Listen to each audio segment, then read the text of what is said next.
मला असं वाटतं की यापूर्वी तू कोणत्याच मालिकेमध्ये काम केलेलं नाही आहेस, ही तुझी पहिलीच मालिका आहे, तर काय सांगशील त्याच्याबद्दल? येस, मी सुरुवातीपासून खरं तर पहिल्या मालिकेत काम करतोय. एक मालिका मी केली होती ज्याच्यात मी मध्ये जॉईन केलं होतं, पण झी मराठीवर माझं हे पहिलंच काम आहे आणि मला असं वाटतं की हे खूप स्पेशल आहे. आमच्या नाटकाला 3 वर्षापूर्वी जेव्हा झी नाट्यगौरव मिळाला होता, तेव्हा पण मी हेच म्हटलं होतं की स्टेजवर जाताना ते जे म्युझिक लागतं, वा, हे लहानपणापासूनचं स्वप्न असतं, जे आपण घरात बसून टी व्हीवर बघितलेलं असतं की हे म्युझिक वाजावं आणि मला स्टेजवर जाता यावं. सो सेम आज मला वाटतंय की ज्या सिरियल्स लहानपणापासून माझ्या, जसं आता ताई म्हणाली, मी ताईला लहानपणापासून वादळवाटमध्ये बघत होतो.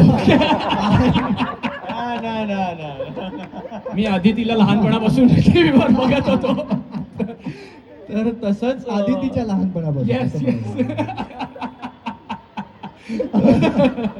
तर आज मला त्या चॅनलवर काम करायची संधी मिळाली आहे. So thanks to Zee Marathi, खूप खूप आभार.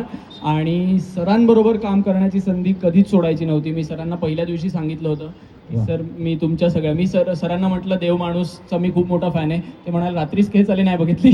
मी म्हटलं की हाच हजरजबाबीपणा आहे जो आता मला पण हळूहळू माझ्यात आणता येणार आहे त्यांच्याकडून शिकून.